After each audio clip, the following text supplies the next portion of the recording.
नमस्कार, आप देख रहे हैं दूरदर्शन किसान और स्वागत है आप सभी का हमारे लाइव फोन कार्यक्रम हेलो किसान में। मैं हूं आपके साथ ज्योत्सना।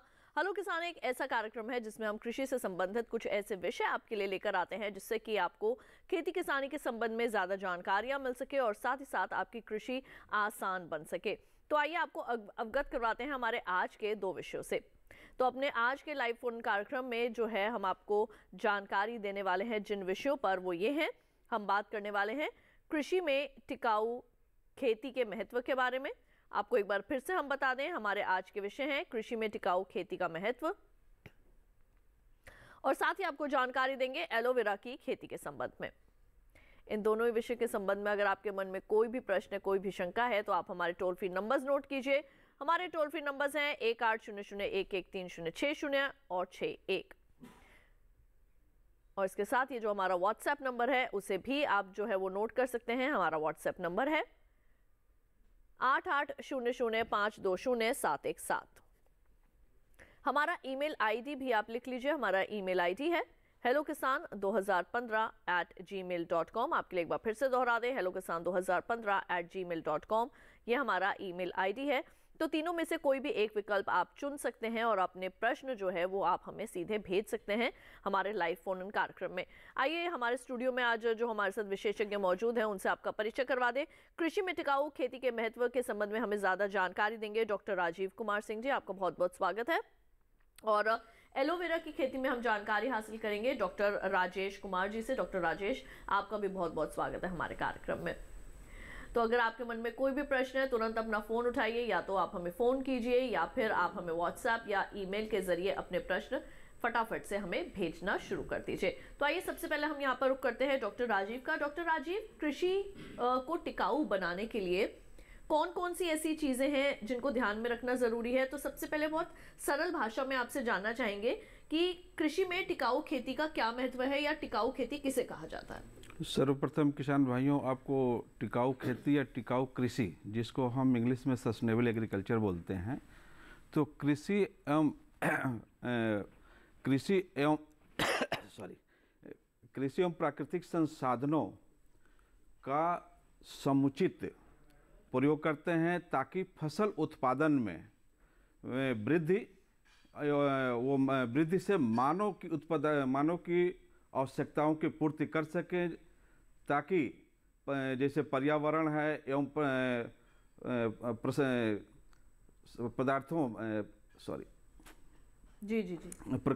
प्राकृतिक संसाधनों का पर्यावरण के साथ साथ प्राकृतिक संसाधनों का समुचित सुरक्षित हम कर सकें, जिससे कि क्योंकि टिकाऊ खेती के लिए पर्यावरण और जलवायु दोनों ही बहुत ही महत्वपूर्ण है, जिसको हमको सुनिश्चित करना है, जिससे कि आगे भविष्य में हम अच्छी तरह टिकाऊ खेती कर सकें।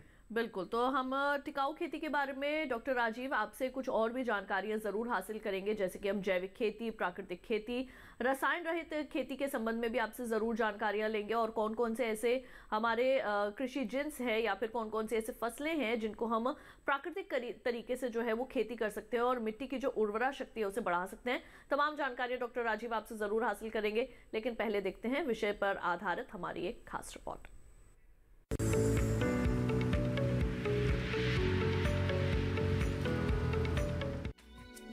टिकाऊ या सतत कृषि खेती की एक ऐसी पद्धति है जो खाद्य और अन्य कृषि उत्पादों को इस तरह से उत्पादित करने पर केंद्रित है जो पर्यावरण की दृष्टि से सुदृढ़ हो, साथ ही सामाजिक और आर्थिक रूप से भी व्यवहार्य हो। टिकाऊ कृषि का लक्ष्य भविष्य की पीढ़ियों की अपनी जरूरतों को पूरा करने की क्षमता से समझौता किए बिना वर्तमान पीढ़ी की जरूरतों को पूरा करना है। दरअसल कृषि में टिकाऊ खेती का काफी महत्व है। टिकाऊ खेती में मिट्टी के कटाव को कम करके और मिट्टी की उर्वरता को संरक्षित करके मिट्टी के संरक्षण पर ध्यान दिया जाता है। इसमें फसल चक्र और कम जुताई जैसी प्रथाएं शामिल हैं।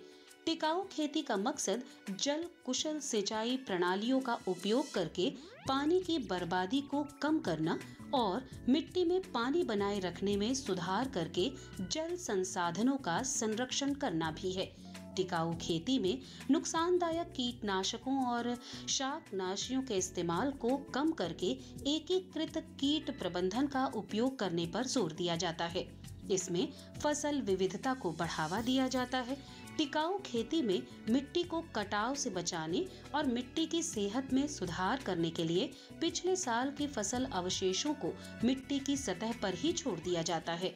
इसमें मिट्टी की उर्वरता बनाए रखने और कीट व रोगों के दबाव को कम करने के लिए साल दर साल जमीन के एक खास टुकड़े पर उगाई जाने वाली फसलों के प्रकारों को बदलने पर भी जोर दिया जाता है।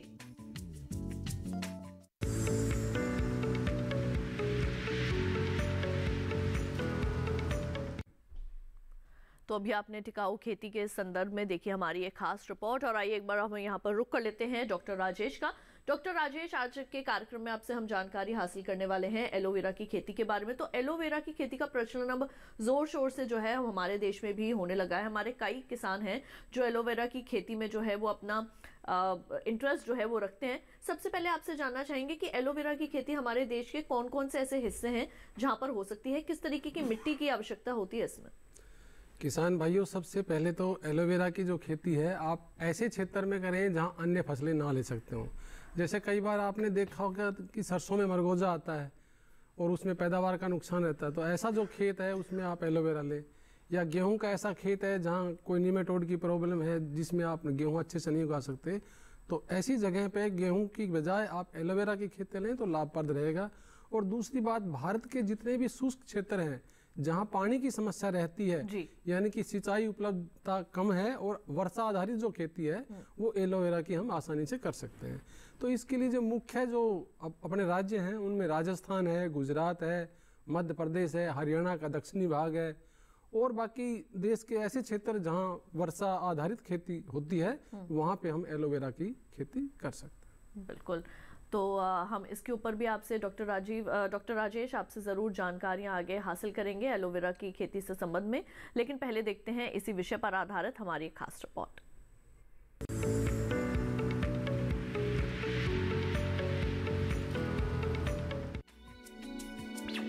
देश में काफी संख्या में किसान एलोवेरा की खेती कर रहे हैं।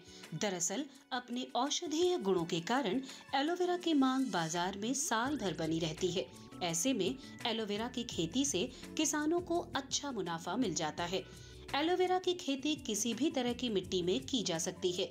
इसे साल में 2 बार बोया जाता है, एक बार फरवरी मार्च में और एक बार जून जुलाई में।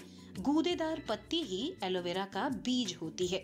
10 से 15 सेंटीमीटर की स्वस्थ पत्तियां चुनकर बीज के रूप में इस्तेमाल कर सकते हैं। पत्तियों को 1-1 फुट की दूरी पर रोपा जाता है। बोते समय कतार से कतार की दूरी 30 सेंटीमीटर रखें। एलोवेरा की खेती में पानी की काफी कम जरूरत होती है। इसकी सिर्फ 4 या 5 बार सिंचाई होती है, यानी हर 25 दिन पर एक बार। बारिश में तो आमतौर पर सिंचाई की जरूरत नहीं होती, लेकिन एलोवेरा के खेतों से खरपतवार जरूर निकालते रहें। पूरी फसल के दौरान 3 से 4 बार निराई गुड़ाई करें। निराई के बाद पौधों की जड़ों पर मिट्टी चढ़ा दें। एलोवेरा की खास बात यह है कि एलोवेरा में कोई खास कीट या बीमारी नहीं लगती, इसलिए इसमें कीटनाशक की भी जरूरत नहीं होती। कभी कभी पत्तियां सड़ने या उन पर धब्बे पड़ने की शिकायत होती है। इससे बचाव के लिए कृषि विशेषज्ञों की सलाह से उचित उपाय कर सकते हैं। साथ ही गली पत्तियों को काट कर अलग कर दें। एलोवेरा की फसल दूसरे साल से 5वें साल तक पत्तियों की उपज देती है। हर 3 महीने में प्रत्येक पौधे की 3 से 4 पत्तियों को छोड़कर बची हुई सभी पत्तियों को काट लें। हर कटाई में करीब 12 से 20 टन प्रति हेक्टेयर पत्तियां मिल जाती हैं। एलोवेरा को एक बार लगाने के बाद कई साल तक आप इसकी फसल ले सकते हैं।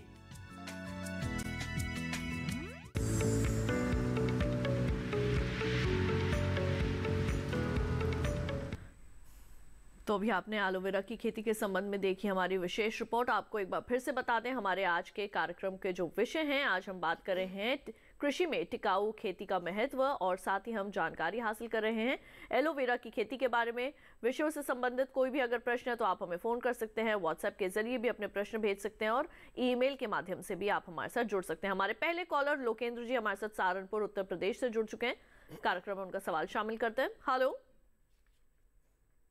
हेलो, नमस्कार मैम। हेलो लोकेंद्र जी, आपको आवाज मिल रही है हमारी? मैडम जी नमस्कार। नमस्कार लोकेंद्र जी, आपका स्वागत है कार्यक्रम में। सवाल पूछिए, क्या जानना चाहते हैं? मैडम जी मैं यही धरकुमारी एलोवेरा खेती के बारे में जानना चाहता हूँ जी। इसकी मतलब हम फसल को बेचना कैसे, पैसा कर देते हैं तो बिक नहीं पाता हमारा।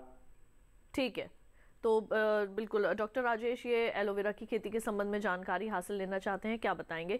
शुरुआत जो है वो कैसे करनी चाहिए? हमारे कई इस वक्त दर्शक जो है वो इस कार्यक्रम को देख रहे हैं, तो किस तरीके से एलोवेरा की खेती की शुरुआत करनी चाहिए?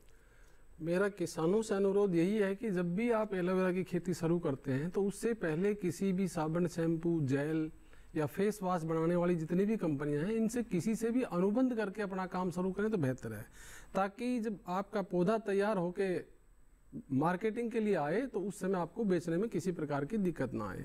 फिर भी मार्केट बहुत सारे इंटरनेशनल लेवल पे और आप ऑनलाइन सर्च कर सकते हैं, बहुत सारे मार्केट हैं जिनमें आप अपना प्रोडक्ट बेच सकते हो।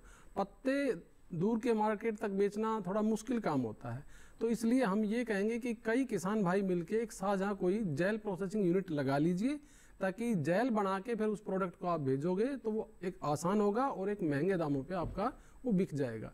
उसके अलावा यदि कोई और थोड़ा सा प्रोजेक्ट कोई किसान कर सकता है तो साबुन, शैम्पू बनाने की कंपनी उसके साथ में आप अटैच करके लगा लें तो सारी समस्याओं की दिक्कत खत्म हो जाएगी और आपका जो फाइनल जो प्रोडक्ट है वो सीधा मार्केट में जाएगा और सभी किसानों को अच्छा लाभ मिलेगा।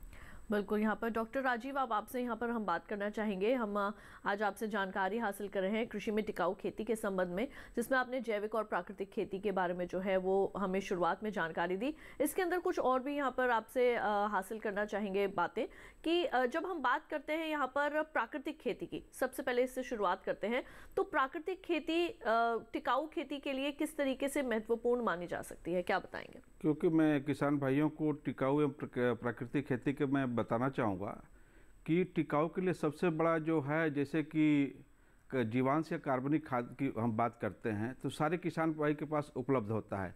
इसमें जैसे कि आपकी गोबर की खाद है, जैसे केचुए की खाद है, जैव उर्वरक है, हरी खाद के रूप में, तो आप इसको अगर लेते हैं तो इससे क्या होता है कि जो टिकाऊ खेती की हम बात करते हैं तो इससे आपकी सबसे बड़ी है कि जो मृदा के अंदर जो कार्बनिक पदार्थ की मात्रा होती है इससे बहुत ही अच्छी मात्रा में होती है, और ये आपके मृदा के अंदर अगर अच्छी मात्रा में है तो आपकी मृदा की जो उर्वरता होती है वो अच्छी होती है, तो इससे आपको जो है अधिक से अधिक लाभ मिला। क्योंकि मैं आपको बताना चाहूँगा किसान भाई कि जो संश्लेषित या संश्लेषित रसायनों का कम से कम प्रयोग आप करें।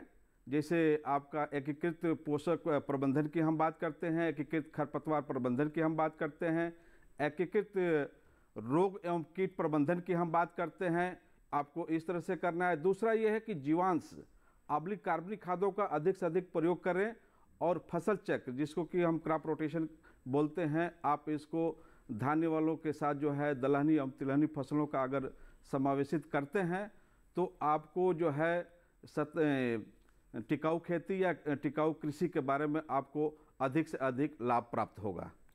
बिल्कुल। और इसके साथ हमारे अगले कॉलर सूरज पांडे जी जो है वो जुड़ चुके हैं फोन लाइन पर। आइए कार्यक्रम में उनका सवाल लें। हेलो हेलो सूरज जी, आपका बहुत बहुत स्वागत है। आपने बिहार से हमें फोन किया है, अपना प्रश्न पूछिए, क्या जानना चाहेंगे? जी हम ये जानना चाहते हैं मैडम कि 1 एकड़ जमीन में कितना एलोवेरा का लागत आएगा? 1 एकड़ जमीन में कितना एलोवेरा की खेती आप कर सकते हैं, ये जानना चाहते हैं? जी बिल्कुल। डॉक्टर राजेश, क्या बताएंगे? 1 एकड़ में खेती करने के लिए लगभग आपको 12,000 शक्कर्स या जो छोटे पौधे होते हैं वो आपको लगाने पड़ेंगे, और जो पहली पैदावार है वो आपकी 10 से लगभग 12 महीने के बाद में आएगी। और पहले साल आपका उत्पादन थोड़ा कम रहेगा, लगभग 150 क्विंटल पर एकड़ के हिसाब से रहेगा, और धीरे धीरे वो 5 साल तक आपका 250 क्विंटल तक पहुंच जाएगा। बिल्कुल, तो यहाँ पर आपके प्रश्न का उत्तर जो है यहाँ पर डॉक्टर राजेश ने दे दिया है। डॉक्टर राजेश, साथ ही आपसे ये जानना चाहेंगे, जो हमारे किसान इस वक्त देख रहे हैं कार्यक्रम, अगर वो शुरुआत करना चाहें एलोवेरा की खेती के साथ, तो किस तरीके से शुरुआत करें? कौन कौन सी ऐसी बातें हैं जिनको ध्यान में रखना है? या जैसे कि हम क्या मिट्टी की जो उर्वरा शक्ति है उसकी जांच करवानी बहुत ज़रूरी है क्या इसके अंदर? और कहाँ से अच्छा बीज जो है वो ले सकते हैं, क्या बताएंगे? कोई भी किसान भाई किसी भी प्रकार की खेती करे तो सबसे पहले यदि वो अपने खेत की मिट्टी की जांच कराए तो वो तो बेहतर ही रहता है।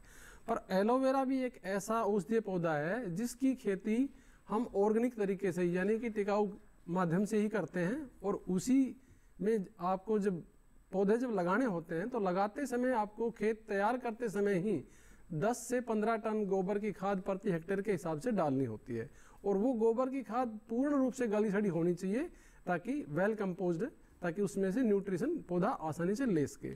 और पौधे लगाते समय आपको डोली बना के यानी कि रिज के ऊपर या मेड बना के उस पर लगानी चाहिए, क्योंकि एलोवेरा ना ये पानी के प्रति सेंसिटिव होता है। यदि जल भराव आपके खेत में हो जाता है तो पौधे मरने की संभावना रहती है।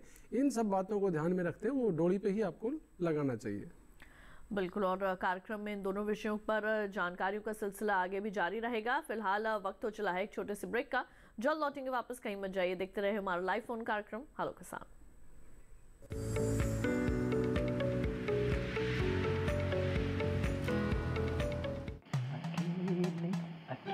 अरे वाह भैया, अकेले अकेले। अरे तू भी ले, पर खाएगा कैसे? मैं ऑर्गेनिक खेती की बात कर रहा रे बेटे।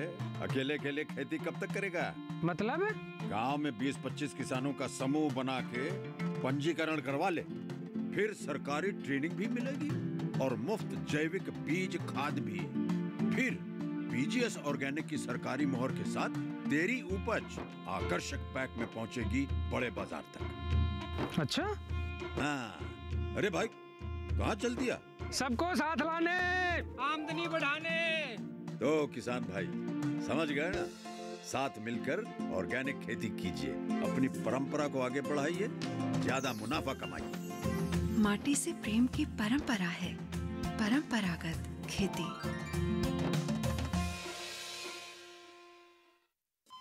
अरे सुन तो।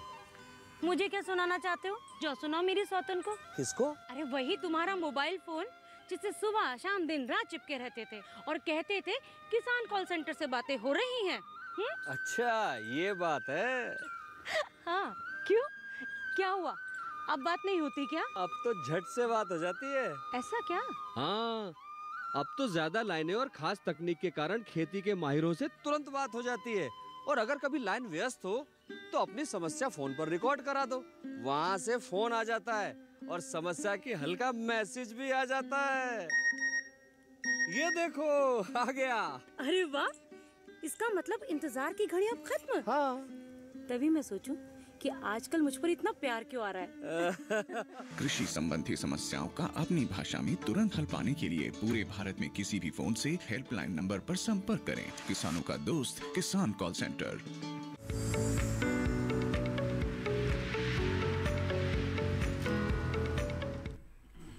ब्रेक के बाद एक बार फिर आप सभी का स्वागत है हमारे लाइव फोन कार्यक्रम हेलो किसान में, जहां आज हम बात कर रहे हैं कृषि में टिकाऊ खेती का महत्व, और इसके साथ ही हम जानकारी हासिल कर रहे हैं एलोवेरा की खेती के बारे में। आपके मन में कोई भी प्रश्न है, हमारे टोल फ्री नंबर्स पर आप फोन कर सकते हैं 1800-113-006 और 61। व्हाट्सएप नंबर है हमारा 8800520717 और ईमेल आईडी है hellokisan2015@gmail.com। तीनों में से कोई भी विकल्प आप चुनकर हमारे साथ जुड़ सकते हैं और दोनों विषयों के संबंध में कोई भी जानकारी हासिल करना चाहते हैं तो अपने प्रश्न हमें सीधे हमारे लाइव फोन कार्यक्रम में भेज सकते हैं। हमारे अगले कॉलर अविनाश कुमार जी बिहार से हमारे साथ मौजूद है फोन लाइन पर।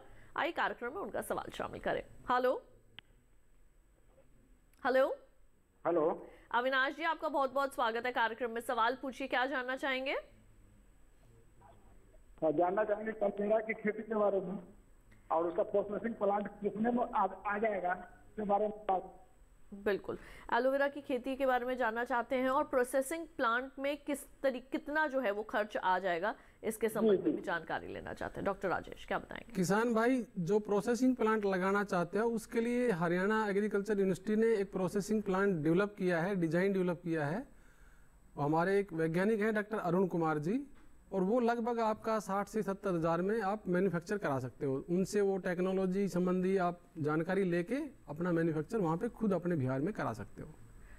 बिल्कुल। और आइए एक बार यहाँ पर हम रुक कर लेते हैं डॉक्टर राजीव का। डॉक्टर राजीव, क्योंकि हम बात कर रहे हैं एलोवेरा की खेती के बारे में यहाँ पर, तो अगर हम कृषि में टिकाऊ खेती के संबंध में इसको जोड़ें तो किस तरीके से टिकाऊ तरीके से एलोवेरा की खेती की जा सकती है? क्या प्राकृतिक तरीके या जैविक तरीके से भी इसकी खेती की जा सकती है? बिल्कुल। इसमें किसान भाई जैसे कि एलोवेरा की खेती जो है, क्योंकि इसमें आप देखेंगे जो जैविक खादें हैं उसका जो है बहुत बड़ा इसमें रोल है।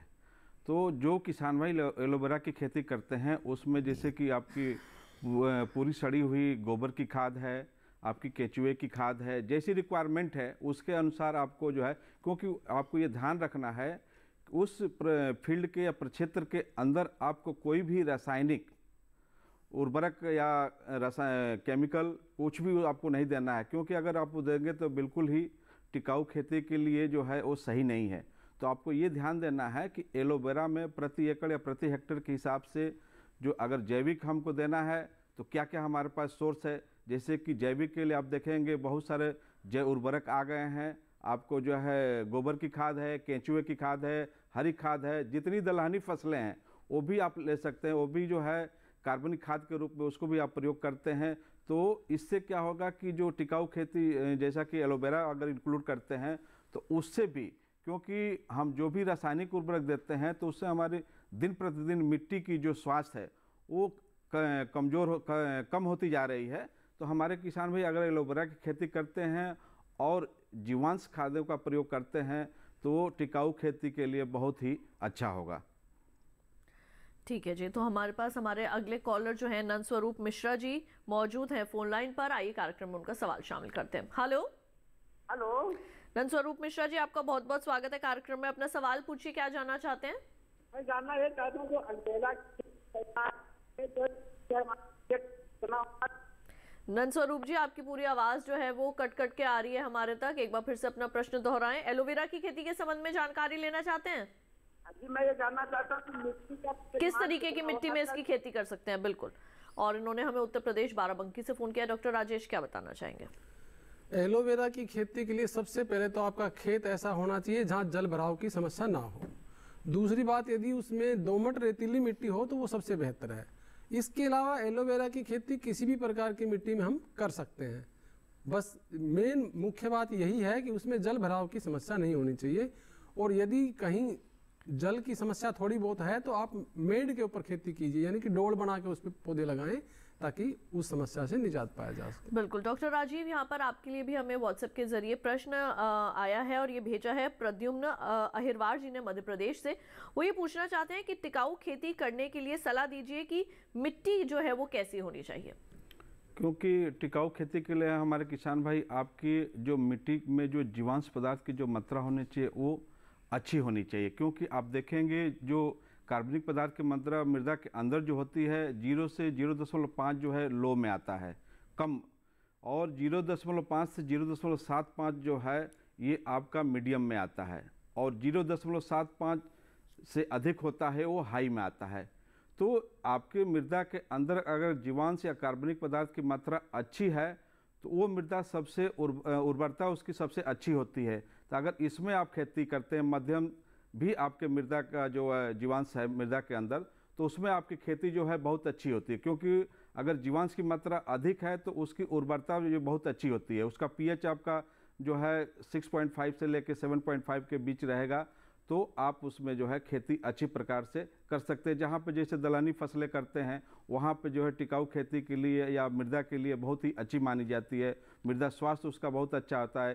अगर आपको कम लग रहा है तो उसमें हरी खाद आप प्रयोग में ले लीजिए, जीवांश खादें उसमें ले सकते हैं, कार्बनिक खादें ले सकते हैं, जैव उर्वरक का प्रयोग कर सकते हैं, जिससे कि आपकी मृदा के अंदर जो जीवांश पदार्थ की मात्रा जो है वो अच्छी हो, तो अधिक से अधिक पैदावार आप प्राप्त कर सकते हैं। बिल्कुल। और इसी के साथ यहाँ पर हमारे पास महाराष्ट्र से जो है वो फ़ोन आया है। आइए अपने कॉलर को जो है वो शामिल करते हैं। हेलो। हाँ, नमस्ते मैडम। बहुत बहुत स्वागत है आपका कार्यक्रम में। अपना प्रश्न पूछिए, क्या जानना चाहेंगे आप शुद्धानंद जी? मेरा प्रश्न ये था कि मैडम एलोवेरा का खेती करने के लिए रेट क्या लगेगा? वो क्विंटल पे रहता है या कैसा वो उसका? जी डॉक्टर राजेश क्या बताएंगे? एलोवेरा का जो पौधा जो आपको है, पौधे का रेट 5 रुपए के हिसाब से होता है, और ये जो पैदावार आपकी है वो क्विंटल के हिसाब से लगेगा। पत्ता तो कोई गिन नहीं सकता बेचते समय।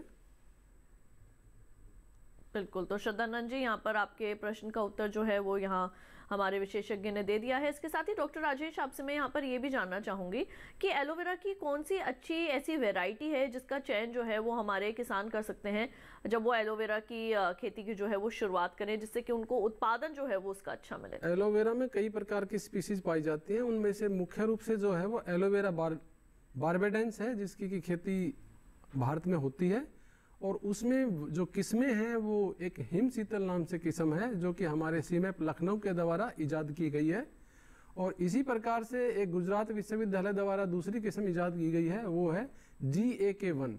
तो इन दोनों किसी भी किस्मों में से आप चयन करके इनका उपयोग कर सकते हैं।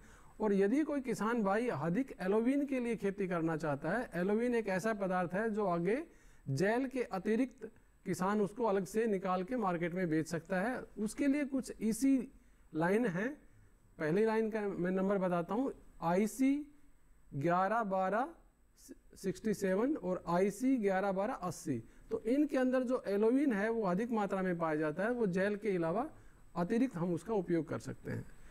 बिल्कुल, और इसी के साथ आपके लिए एक बार फिर से दोहरा दें, अपने आज के लाइव फोन कार्यक्रम में हम आपको जानकारी जो है वो दे रहे हैं टिकाऊ खेती के बारे में, और इसके साथ ही हम बात कर रहे हैं एलोवेरा की खेती की। तो दोनों विषयों के संबंध में कुछ भी आप जानना चाहते हैं तो आप हमारे टोल फ्री नंबर्स पर हमें फ़ोन कर सकते हैं, व्हाट्सएप के ज़रिए आप हमारे साथ जुड़ सकते हैं, और हमारा ईमेल आईडी भी आप जानते हैं, और इसके ज़रिए भी आप अपने मेल के ज़रिए भी अपने प्रश्न हमें पहुँचा सकते हैं। डॉक्टर राजीव, आपसे अब मैं यहाँ पर ये जानना चाहूँगी कि जैसे कि हम सभी जानते हैं इस वक्त जो मिट्टी की उर्वरा शक्ति है वो हमारे देश में थोड़ी बहुत जो है वो ख़राब स्थिति में चल रही है, क्योंकि रसायनों का प्रयोग भी हमारे किसान जो है वो करते हैं। लेकिन अगर हमारा कोई किसान प्राकृतिक खेती की जो है, टिकाऊ खेती की जो है वो शुरुआत करना चाहता है, तो मिट्टी की जो सेहत है उसको शुरुआती तौर से कैसे सुधारा जाए जिससे कि उसमें आसानी से प्राकृतिक खेती की जा सके?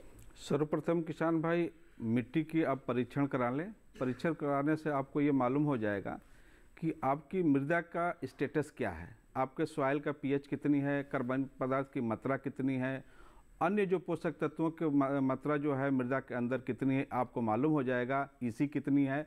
तो इसके अनुसार आपको जो है अगर लग रहा है कि इसमें जो है मृदा का पीएच कम है, EC कम है, कार्बन पदार्थ की मात्रा कम है, तो उसमें आप जो है जैसे कि हरी खाद ढैंचा को आप ले सकते हैं, सनई को ले सकते हैं, मृदा की उर्वरता को बढ़ाने के लिए आप केंचुए की खाद ले सकते हैं, फसल अवशेषों को भी उसमें आप मिक्स कर सकते हैं, जैसे दलहनी फसलों का है आपका जो है मूंग है, उड़द है, लोबिया है, अगर आप ये लेते हैं तो मृदा की उर्वरता को इम्प्रूव करेगा। दूसरा अन्य जो उर्वरक है जैव उर्वरक आप देखेंगे चाहे किसी भी कृषि विश्वविद्यालय या भारतीय कृषि अनुसंधान संस्थानों में आपको जो है और बहुत ही कम लागत में 50 रुपये का एक पैकेट आता है, और 1 एकड़ के क्षेत्रफल के लिए जो है वो मात्रा होती है।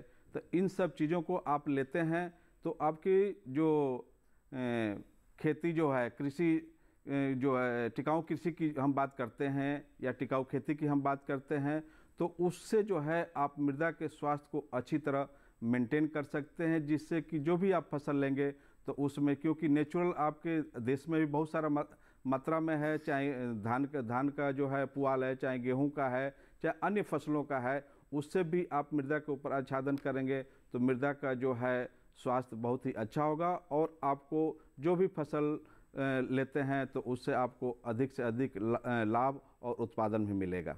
लेकिन डॉक्टर राजीव, ये भी आपसे जानना चाहेंगे कि एक रासायनिक खेत को अगर हम प्राकृतिक खेत के अंदर तब्दील करें तो कितना समय जो है वो लगभग लगता है, क्या बताएंगे? क्योंकि जैसे जैविक खादों की हम बात करते हैं तो मैं किसान भाई को बताना चाहता हूं कि जो भी जैसे गोबर की खाद है या केंचुए की खाद है या हरी, तो इसको जो है कम से कम अगर अच्छा उत्पादन लेने के लिए आपको 3 से 4 साल जो है समय लगता है। कार्बनिक खादों को मृदा के अंदर अगर हम मिलाते हैं, क्योंकि उसका जो इफेक्ट आता है वो 3 से 4 सालों के बाद जो है वो मृदा में प्रॉपर डिकम्पोज होकर फिर पौधों को सप्लाई करता है।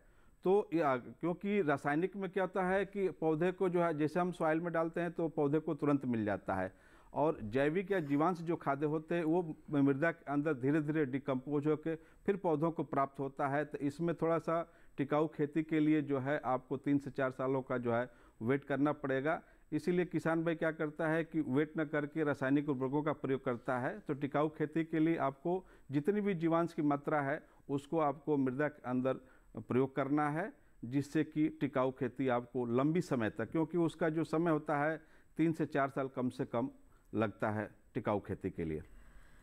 बिल्कुल। तो किसान भाइयों बहनों, हम कृषि में टिकाऊ खेती के महत्व और एलोवेरा की खेती के संबंध में जानकारियों को आगे भी जारी रखेंगे। फिलहाल वक्त हो चला है एक और छोटे से ब्रेक का। जल्द लौटेंगे वापस, कहीं मत जाइए, देखते रहिए हमारा लाइव फोन कार्यक्रम हेलो किसान।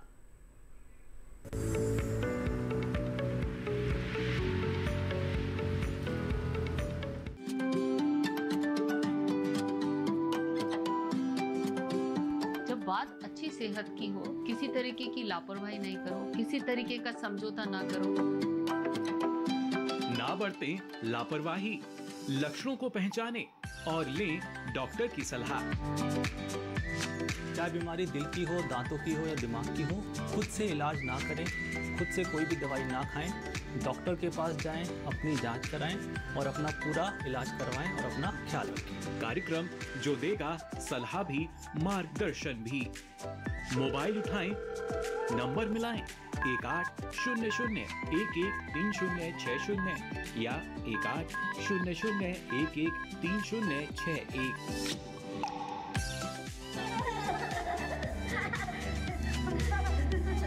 आपके अपने फोन इन कार्यक्रम स्वस्थ किसान में हर शनिवार शाम 6 से 7 बजे सिर्फ डीडी किसान पर।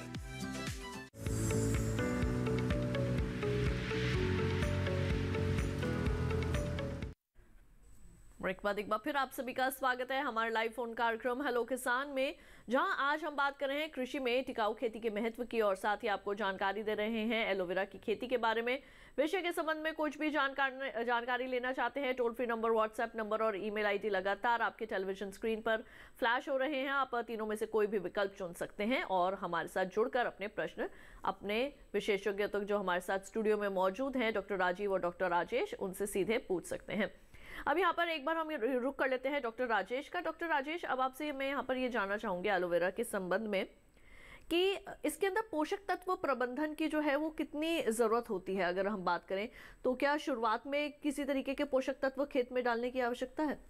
एलोवेरा की खेती हम ऑर्गेनिक तरीके से ही करते हैं, तो इसमें हमने वेल डिकम्पोज्ड FIM या ग्रीन मैन्योरिंग के थ्रू ही हम इसमें पोषक तत्व दे सकते हैं। किसी भी प्रकार के रासायनिक तत्व डालने की आवश्यकता नहीं है। और एलोवेरा ज़्यादातर जो आपकी उपेक्षित ज़मीन है, जहां आप और कोई खेती नहीं कर सकते, वही ज़मीन का आप इसमें उपयोग करें। अच्छी जो ज़मीन है आप उसमें सब्जी वगैरह या और कोई फसल लें तो वो ज़्यादा बेहतर रहेगा। बिल्कुल। और अब आइए रुक कर लेते हैं डॉक्टर राजीव का। डॉक्टर राजीव, लगातार जो है वो आप बहुत अच्छी जानकारियाँ दे रहे हैं प्राकृतिक खेती के संबंध में, तो टिकाऊ खेती का आखिर महत्व क्या है? टिकाऊ खेती का मत एक तो लो इन्वेस्टमेंट है, कम लागत है। दूसरा जो पर्यावरण हितैषी है, अच्छी आय में वृद्धि है।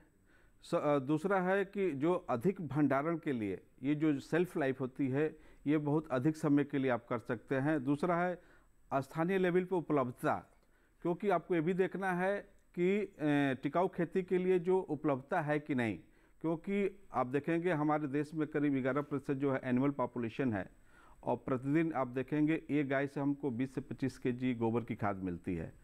तो हमारे किसान भाई को ये भी देखना है कि आपके पास टिकाऊ खेती के लिए उपलब्धता है कि नहीं। कार्बनिक खादों की मात्रा, हरी खाद के लिए तो आपको बहुत सारी फसलें हैं दलहनी में, चाहे ढैंचा है, आपका सनहैम्प है, मूंग है, उर्द है, लोबिया है, तो जो भी पल्सेज की क्रॉप है वो भी आप इसमें ले सकते हैं। दूसरा ये है कि डाइवर्सिटी है, विविधीकरण की हम बात करते हैं, वो भी इसमें है। आय में वृद्धि के लिए जो है, तो इन सब चीज़ों किसान एवं किसान मित्र भी है जो टिकाऊ खेती, तो ये सब इसका जो है महत्वपूर्ण पॉइंट है। अगर किसान भाई इनको ध्यान देते हैं, सबसे बड़ी है कि लागत को आप कम कर सकते हैं, मिनिमाइज कर सकते हैं जो टिकाऊ खेती के द्वारा। बिल्कुल। और इसी के साथ हमारे अगले कॉलर नंदीराम जी झुंझुनू राजस्थान से मौजूद हैं फोन लाइन पर। आइए उनका सवाल शामिल करें। हेलो। हाँ नमस्कार जी। नमस्कार नंदीराम जी, आपका स्वागत है कार्यक्रम में। अपना सवाल पूछिए, क्या जानना चाहते हैं? सर जी सर मैं ये बोल रहा हूँ कि एलोवेरा की खेती के लिए हम हमारे बढ़िया होती है, पर लेकिन क्या ग्राहक नहीं है। आप ये जानना चाहते हैं एलोवेरा की खेती राजस्थान झुंझुनू में आपके क्षेत्र में की जा सकती है या नहीं? हाँ जी की जा सकती है। बिल्कुल, डॉक्टर राजेश क्या बताएंगे? नंदीराम जी, आपके एरिया में बहुत ही अच्छे ढंग से खेती की जा सकती है, और आपको यदि पौध वगैरह संबंधी कोई जानकारी लेनी हो तो आप चौधरी चरण सिंह हरियाणा कृषि विश्वविद्यालय से हिसार से संपर्क कर सकते हैं। और उसके लिए जेल प्रोसेसिंग यूनिट किसी प्रकार की चाहिए तो उसके लिए भी हमारा जो इंजीनियरिंग कॉलेज है उसमें आप एक बार विजिट करके वो प्रोसेसिंग मशीन देख के आप अपनी प्रोसेसिंग मशीन लगा सकते हैं, और साथ में अन्य किसानों को भी जोड़ के एक छोटी सी इकाई बना के अपने प्रोडक्ट को आप मार्केट में उतार सकते हैं।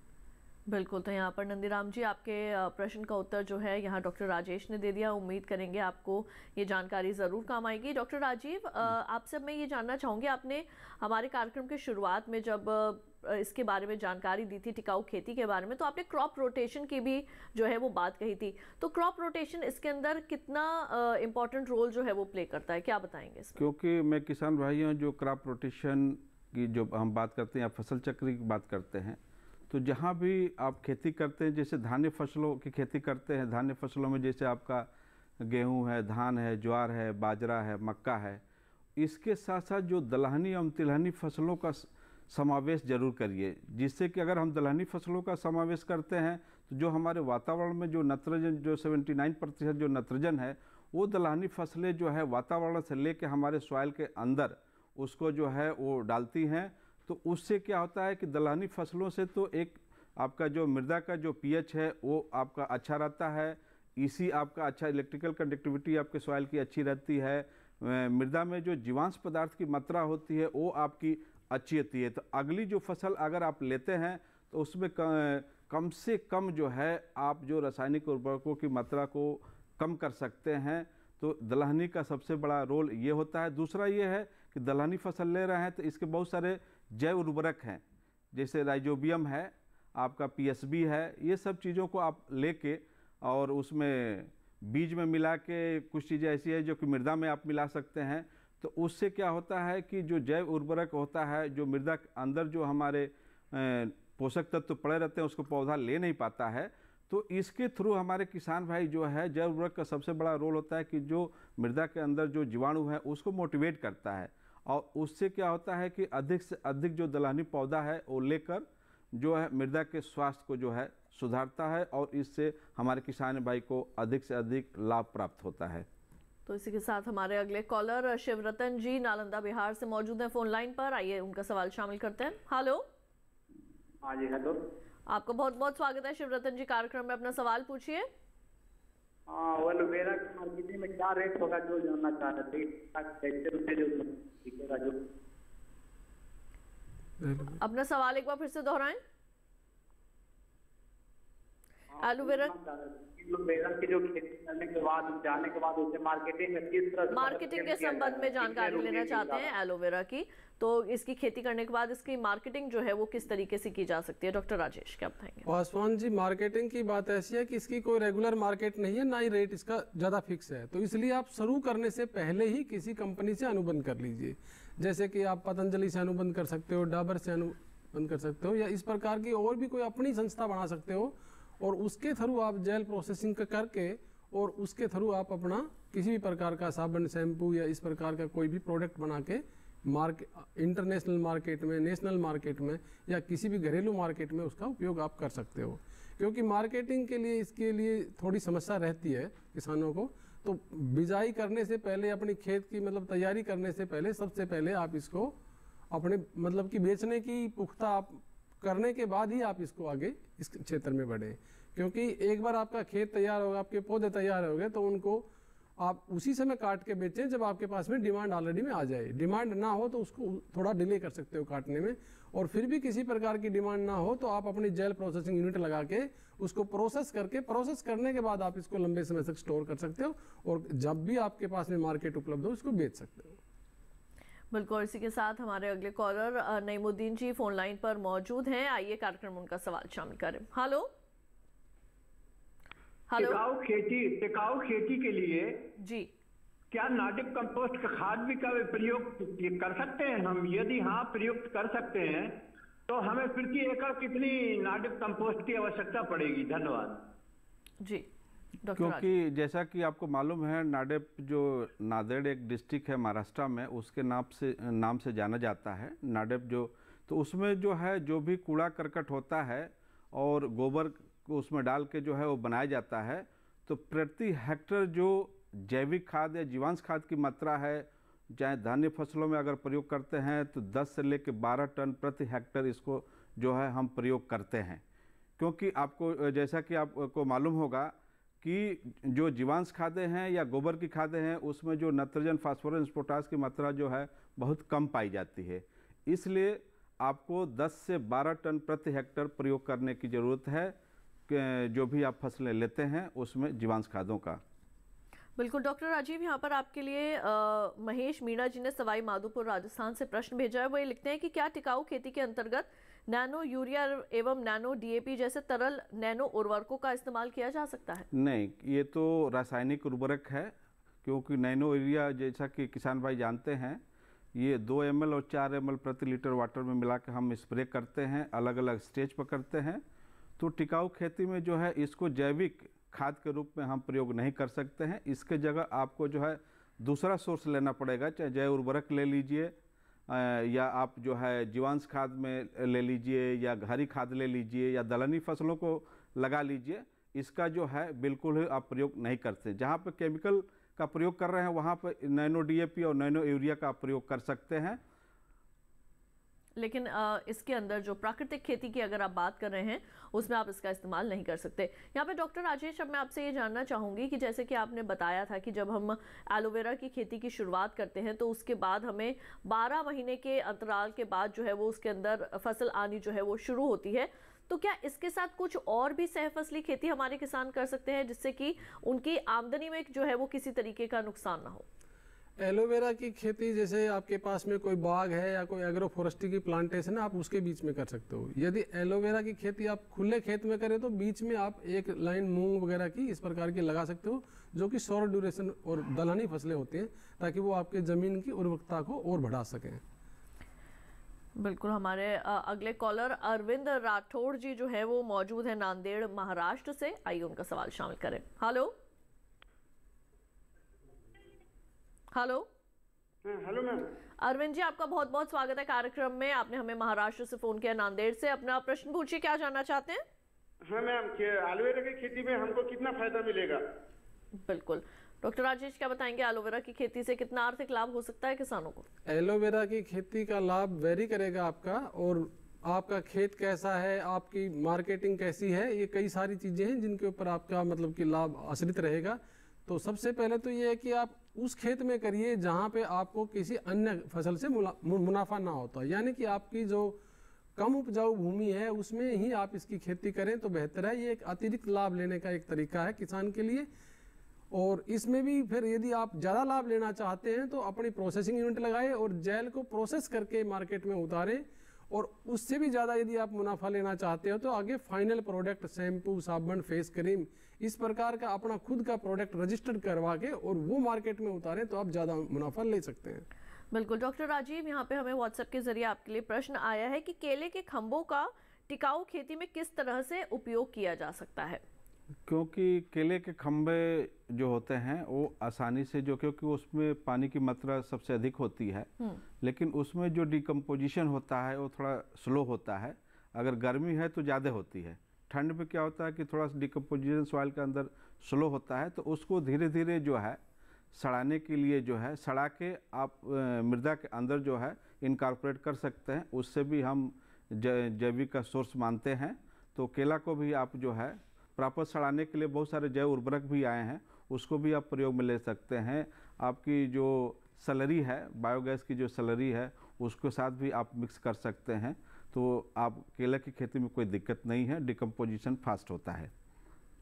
बिल्कुल। और इसी के साथ हमारे लाइव फोन कार्यक्रम में वक्त हो चला है एक और छोटे से ब्रेक का। जल्द लौटेंगे वापस, कहीं मत जाइए, देखते रहिए हमारा लाइव फोन कार्यक्रम हेलो किसान।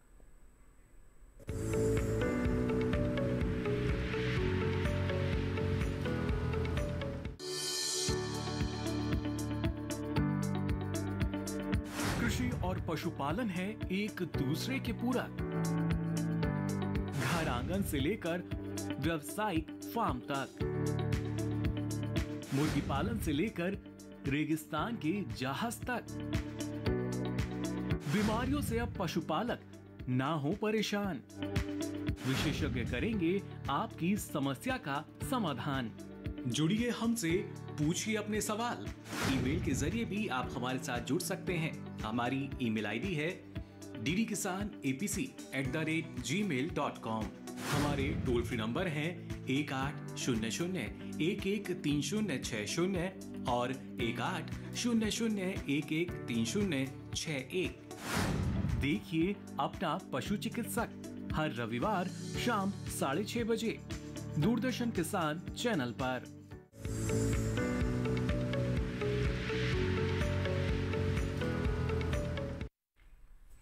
ब्रेक के बाद एक बार फिर आप सभी का स्वागत है हमारे लाइव फोन कार्यक्रम हेलो किसान में, जहां आज हम जानकारी हासिल कर रहे हैं टिकाऊ खेती के महत्व के बारे में और साथ ही बात हो रही है एलोवेरा की खेती की। विषय के संबंध में कोई भी प्रश्न है तो आप हमें जल्दी से या तो फोन कीजिए या व्हाट्सएप के जरिए अपने प्रश्न भेजिए या ईमेल के जरिए भी अपने सवाल हम तक भेज सकते हैं। कुछ ही समय हमारे पास रह गए हैं कार्यक्रम में।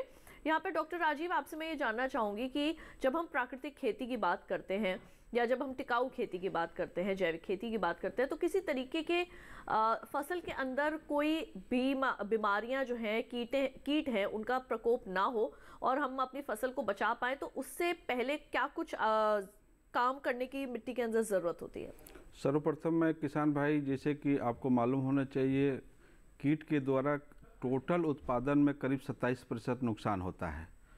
तो जहाँ पे टिकाऊ खेती के जो है कीट और रोग का नियंत्रण करना है, तो जैसे नीम ऑयल है, आप 2.5 से 3 ml प्रति लीटर वाटर में मिला के आप इसका स्प्रे कर सकते हैं। कहीं कहीं पे जो काऊ यूरिन है, जो गाय का पेशाब है, वो भी फंजीसाइड का काम करता है, उसको भी आप प्रयोग में ले सकते हैं। जीवा मित्र है, बीजा मित्र है, घना मित्र है, तो इन सब चीज़ों को अगर आप जो है चाहे कीट और रोग के नियंत्रण में आप लेते हैं। सबसे बड़ी है कि निम्बोली, ये हर किसान भाई के पास जो है निम्बोली भी मिल जाता है। और जब उसमें जो फ्रूटिंग होती है तो उसको कलेक्ट करके सुखा के आप पाउडर के रूप में भी प्रयोग कर सकते हैं। तो आजकल बाज़ार में बहुत सारे जो है जैविक नियंत्रण के रूप में जो है चीज़ें आई हुई हैं, और इसके साथ जो भी हमने बताया है आपको, इससे भी आप जो है कीट एवं रोग का नियंत्रण कर सकते हैं और अपनी फसल को जो है बचा सकते हैं। और इसी के साथ हमारे अगले कॉलर राजा राम जी केकरी राजस्थान से हमारे साथ मौजूद हैं फोन लाइन पर। आइए कार्यक्रम में उनका सवाल शामिल करें। हेलो। हाँ जी, आपका बहुत बहुत स्वागत है राजा राम जी, अपना सवाल पूछिए, क्या जानना चाहेंगे? अपना सवाल एक बार फिर से दोहराएं, आपकी आवाज हम तक साफ नहीं पहुंच रही है। हरा चारा। टिकाऊ खेती के संबंध में जानकारी लेना चाहते हैं? जी, सवाल दोहराएं। मेरे रिश्ता की फसल है जी, वो हरा चारा है, उसमें अमरबेल हो रखी जी, ठीक है। तो आपके पास जो है वो अमरबेल की फसल है, ये जानना चाहते हैं? इसमें इसकी हो सकती है प्राकृतिक तरीके से। जी, अमरबेल जो है वो लगा रखी है, तो प्राकृतिक खेती में इसको किस तरीके से जो है वो और बढ़ा सकते हैं? जी, डॉक्टर राजीव क्या बताएंगे? इसमें आपकी जो भी फसल अवशेष है, चाहे बेल है चाहे फसलों के अवशेष है, आप उसको प्रयोग कर सकते हैं। लेकिन इसमें आपको ध्यान रखना है कि कोई भी इस पे केमिकल का जो है छिड़काव न किया गया हो, ये आपको ध्यान रखना है। अगर किसी केमिकल का छिड़काव किए हैं तो इसको टिकाऊ खेती में जो है हम सम्मिलित नहीं कर सकते हैं। अगर अवशेष है फसलों का, चाहे बेल है, चाहे सब्जियों का है, चाहे चारे का है, वो आप जो है अवशेष के रूप में आप लगा सकते हैं। तो इससे टिकाऊ खेती में आपको जो है ज़्यादा ही मृदा सुरक्षित रहेगी। बिल्कुल। डॉक्टर राजेश, अब आपसे मैं ये जानना चाहूँगी कि जब हमारे किसान एलोवेरा की खेती करते हैं तो क्या उसमें किसी तरीके के रोगों और कीटों का प्रकोप हो सकता है? वैसे आमतौर पे देखा गया है कि एलोवेरा में किसी प्रकार का कोई रोग नहीं आता, पर फिर भी यदि किसी प्रकार का कोई रोग आता है तो उसको हम जैविक तरीके से ही नियंत्रित करेंगे। उसके लिए हम किसी भी नज़दीकी कृषि विज्ञान केंद्र के विशेषज्ञ से संपर्क करके उसमें सलाह लेके स्प्रे कर सकते हैं। वो निर्धारित करेगा कि किस प्रकार का कोई कीट है या किस प्रकार की बीमारी है। आमतौर पे नहीं आता इसमें। कई बार जैसे जड़गलन या फिर ऊपर से जो पत्ती है उनका भूरा हो जाना या फिर पीला पड़ जाना, इस तरीके की समस्याएं कई बार जो है वो किसानों को देखनी पड़ती हैं एलोवेरा की खेती में। कई बार जब हम गांव में जाते हैं तो हमारे किसान जो है वो हमें बताते हैं कि हमने एलोवेरा लगाया था, इसमें जड़गलन की समस्या आ गई या ऊपर से पत्ती जो है वो ऊपर की तरफ से भूरी पड़ गई है या फिर पीली पड़ गई है, तो ये समस्या किस तरीके की हो सकती है? जैसे कि यदि कोई जड़गलन की समस्या यदि आपके खेत में है तो वो 1-2 पौधा होता है, तो आप उसको जड़ समेत और मिट्टी समेत उस पौधे को अपने खेत से बाहर निकाल दीजिए और कहीं गड्ढा खोद के उसमें दबा दीजिए। और मैं ये कहूँगा कि किसी प्रकार का स्प्रे ना किया जाए, वो बेहतर रहेगा, और उसकी जगह नया स्वस्थ पौधा आप लगा दीजिए। और जिन जिन पौधों की पत्तियां जो ऊपर से पीली हो चुकी हैं, उन पत्तों को मैच्योर होते समय काट लीजिए और ऊपर का हिस्सा काट के फेंक दीजिए और उससे आपका खेत साफ सुथरा हो जाएगा। जहाँ तक संभव हो सके आपने किसी भी रासायनिक का उपयोग इस खेती में नहीं करना है, क्योंकि ये आगे औषधीय उपयोग के लिए ये फसल आपकी प्रयोग होनी है। बिल्कुल। यहाँ पे डॉक्टर राजेश, आपको ये भी मैं पूछना चाहूँगी कि हमारे कई इस वक्त जो दर्शक हैं वो हमारे शहरों के भी होते हैं, और शहर में लोगों के पास क्योंकि जगह कम होती है तो वो ज़्यादातर या तो अपनी बालकनी में या फिर अपने छतों के ऊपर जो है वो एलोवेरा लगाते हैं। तो कौन सी किस्म लगा सकते हैं एलोवेरा की, और किस तरीके से उसकी देखभाल जो है वो अपने घर में ही कर सकते हैं? एलोवेरा हर इंसान अपने घर में लगा सकता है, चाहे वो मंजिल में रहता हो, चाहे दुगनी मंजिल तिगनी मंजिल कहीं भी रहता हो, अपने मतलब कि वो छत पे भी खेती कर सकता है, बालकोनी में भी कर सकता है, घर के आंगन में भी कर सकता है। और मैं तो ये कहूँगा कि जितने भी भाई हैं सभी को अपने घर में 5-7 एलोवेरा के पौधे जरूर रखने चाहिए, और ये पौधे आसानी से आपके आसपास भी मिल जाते हैं। और एलोवेरा जो है कम पानी वाला और कम रख रखाव वाला एक ऐसा पौधा है जिसको आपने एक बार लगा दिया, चाहिए आप पानी उसमें 1 महीने तक भी डालना भूल गए तो भी वो पौधा मरेगा नहीं, हल्का सा उसका रंग बदल जाएगा। तो जब आपको पौधे का रंग बदलने लगे तो आप उसमें मतलब कि पानी लगा दीजिए। इस प्रकार से आप अपने घर में भी उसका उपयोग कर सकते हो। और उसका घरेलू उपयोग के लिए आप उसका पत्ता तोड़ो, उसमें से जो पीला पीला एलोइन पदार्थ है उसको निकाल के उसका अंदर का जो जेल है, गूदा जो गूदा है, वो आप फेस वॉश के रूप में घर में उपयोग कर सकते हो, और उसकी सब्जी बना के भी आप खा सकते हो, और उसका अचार डाल के भी उपयोग कर सकते हो। तो घरेलू उपयोग बहुत सारे हैं, तो इसलिए हर भाई को अपने घर में लगाना चाहिए। इस पौधे को कितनी धूप जो है वो मिलनी चाहिए, क्या बताएंगे? क्या इसको सीधा धूप में रख सकते हैं? ये सीधा धूप में भी रख सकते हो, बल्कि कम छाया, आधी धूप और आधी छाया में ये रहे तो ये ज़्यादा पैदावार देता है। ज़्यादा धूप में इसकी पानी की रिक्वायरमेंट बढ़ जाती है, फिर आपको पानी ज़्यादा लगाना पड़ेगा। बिल्कुल। डॉक्टर राजीव, आपसे भी मैं यहाँ पर ये जानना चाहूँगी, कई लोग जो हैं वो अपने घरों के अंदर कंपोस्ट जो है वो तैयार करते हैं, किचन वेस्ट जो है वो कूड़े में ना डाल के जो वेट वेस्ट है, जो ड्राई वेस्ट है, उसके डस्टबिन भी अलग रखते हैं।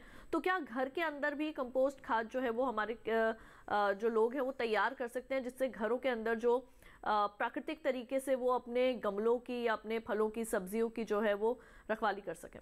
क्योंकि जो भी किचन का वेस्ट निकलता है या अवशेष है, उसको जो है आप वर्मी खाद के रूप में, क्योंकि आप देखेंगे जो केचुआ की खाद हम बनाते हैं मोस्टली उसमें हम गोबर के खाद में बनाते हैं, लेकिन इस तरह का जो किचन वेस्ट, इस तरह का एक आपका जैव उर्वरक आया हुआ है, उसको अगर हम डालते हैं तो उसको जो है प्रॉपर जो है हम 25 से 30 दिन के अंदर जो है प्रॉपर डिकम्पोज करके उसको ऑर्गेनिक सोर्स के रूप में हम प्रयोग में ला सकते हैं। क्योंकि किचन से बहुत सारा वेस्ट निकलता है, घर का है, क्योंकि आप देखेंगे जो कूड़ा करकट है उसी को हम खाद के रूप में परिवर्तित करते हैं। क्योंकि हमारे यहाँ जो संस्थान में आप देखेंगे कि बहुत सारा जो फसल अवशेष है, चाहे गीला है, सूखा है, उसको भी हम लोगों ने जो है संस्थान में एक हमारा बायोमास यूनिट है, कई कम से कम 4-5 तरह का उसमें खाद हम लोग बनाते हैं।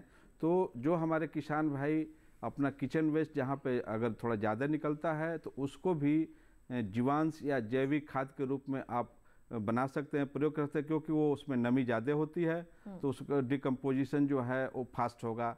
तो इसको भी आप प्रयोग में ला सकते हैं। बिल्कुल।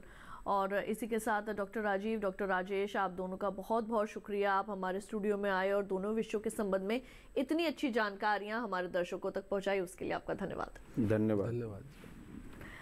तो आज आपने हमारे लाइव फोन कार्यक्रम में जानकारी हासिल की टिकाऊ खेती के महत्व के बारे में, जिसमें हमने प्राकृतिक और जैविक खेती के संबंध में बातें की, जानकारियां हासिल की और साथ ही हमने ये भी जाना कि एलोवेरा की खेती किस तरीके से आप कर सकते हैं। अब आइए आपको बता दें कि हमारे अगले हेलो किसान कार्यक्रम का क्या विषय होने वाला है।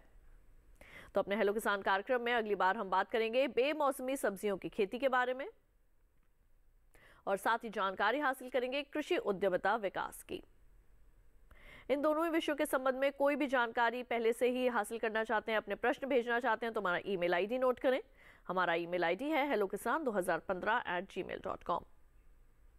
और अगर आप अपने प्रश्न हमें रिकॉर्ड करवाना चाहते हैं तो दूरदर्शन किसान का कॉल सेंटर नंबर जो है वो भी आप नोट कर सकते हैं 1800113060। सोमवार से शनिवार सुबह 6 बजे से रात 10 बजे तक ये नंबर आपके लिए उपलब्ध रहता है। और इस कार्यक्रम को अगर आप दोबारा से देखकर जानकारियां हासिल करना चाहते हैं तो टीवी स्क्रीन पर दिखाया जा रहा है इस QR कोड को स्कैन कीजिए। इससे सीधे आप हमारे YouTube चैनल पर चले जाएंगे, वहां पर जाकर भी आप एक बार फिर से एलोवेरा या फिर प्राकृतिक खेती के संबंध में तमाम जानकारियां हासिल कर सकते हैं। तो हमारे आज के लाइव फोन कार्यक्रम में केवल इतना ही। मुझे दीजिए इजाजत। आप देखते रहिए दूरदर्शन किसान। नमस्कार।